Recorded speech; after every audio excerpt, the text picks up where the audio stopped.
La crainte de l'Éternel est une source de vie pour détourner les pieds de la mort. La crainte de Dieu est une source de vie Pour détourner pour détourner les pieds de la mort.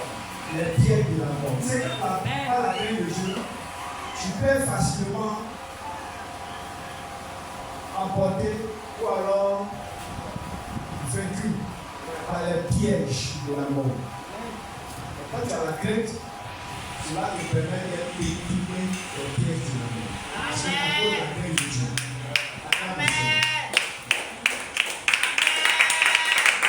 Alléluia. Dans ta vie chrétienne, dans ton parcours chrétien,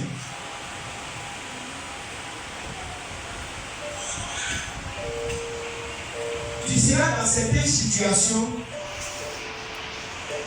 où ce n'est pas Dieu qui va venir te parler. Je suis en train de dire la vérité ce matin. Il y a des situations dans lesquelles tu seras confronté, où ce n'est pas Dieu, ou bien ce n'est pas le Saint-Esprit qui va te dire non, fais comme ça, fais comme ça, fais comme ça. Mais qu'est-ce qui va t'enseigner, qu'est-ce qui va te guider, c'est la crainte de Dieu. Amen. Alléluia. Amen. C'est la crainte de Dieu qui va te parler. C'est ça que la Bible dit, elle est une source de vie pour te délivrer des pièges de la mort. Tu seras au travail. L'argent est là.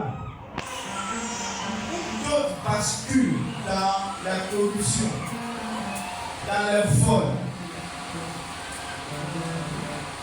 Toi, à cause de la crainte de Dieu, tu ne vas pas le faire. Amen. Tu ne vas pas le faire. Amen. Amen. Amen.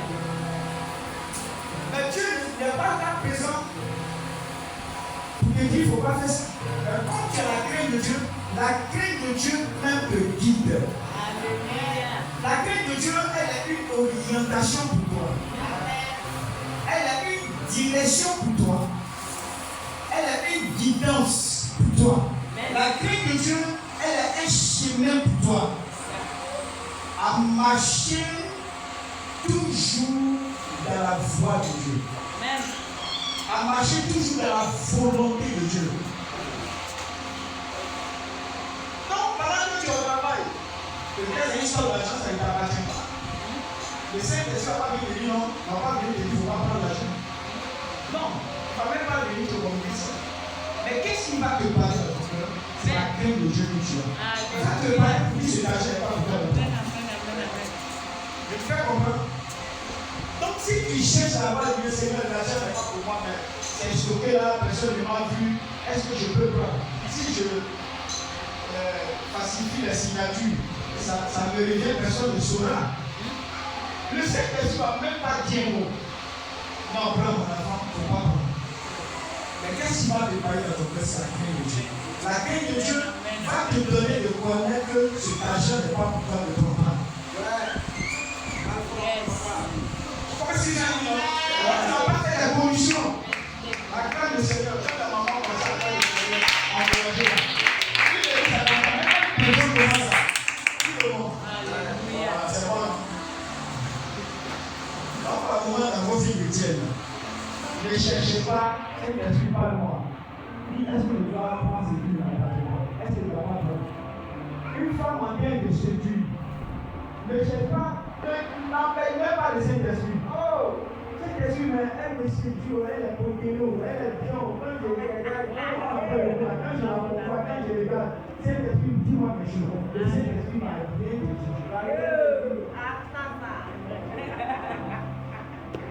Merci de n'avoir la crainte de Dieu, tu vas tomber dans le piège. Ça n'a pas les pieds de la mort. Parce qu'en commettant l'impureté avec elle, ce sont les pieds de la mort. Où Satan, où les démons sont en train de prendre ton époux.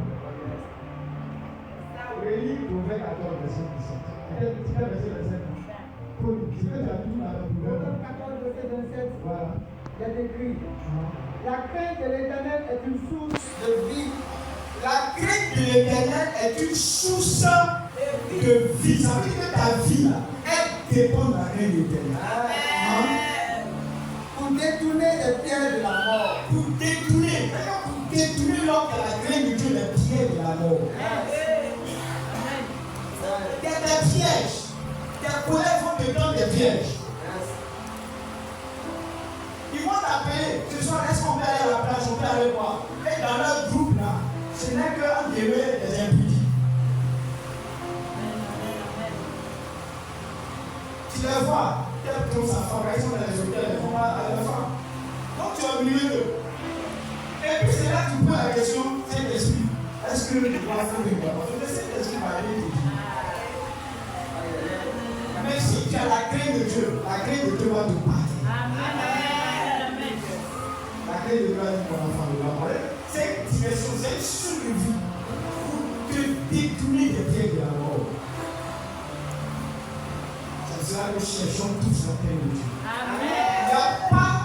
Il n'y a pas de vie chrétienne sans crainte de Dieu. Je vous assure, vous avez le temps de louer la violence. Les deux millions priés, est-ce qu'ils ont fait dans lui-même, nous on mérite. Mais comme il venait de connaître Dieu, c'est vraiment qui a changé. Plus tu connais le Seigneur, plus la crainte de Dieu augmente. Plus tu le connais, la crainte de Dieu se développe en toi. Tu ne peux pas faire du mal à quelqu'un parce que tu as la crainte de Dieu, parce que tu connais Dieu. Mais si tu ne connais pas Dieu, tu n'auras pas la crainte. Tu vas avec les gens, tu vas critiquer les gens, tu te conduis comme bon te le semble. Parce que tu es dépourvu de crainte de Dieu. Mais quand tu le connais, cette crainte de Dieu devient une direction dans ta vie. Elle te guide, elle te dirige, elle te conduit. Ça devient ta conduite. Tu ne peux pas faire du mal à ton prochain. Pourquoi? À cause de la crainte de Dieu intensifiée, instaurée en toi, dans ton âme, dans ton corps, dans ton arrière, dans ton esprit. La crainte de Dieu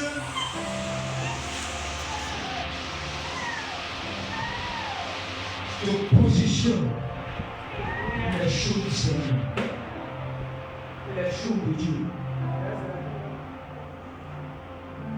Ça t'embellit ta vie chrétienne. Elle authentifie ta vie chrétienne. Et que si on dit que tu es chrétien, c'est à cause de la crainte de Dieu. Si on dit que tu n'es pas la crainte de Dieu, c'est à cause du manque. Si on dit que tu n'es pas chrétien, c'est à cause du manque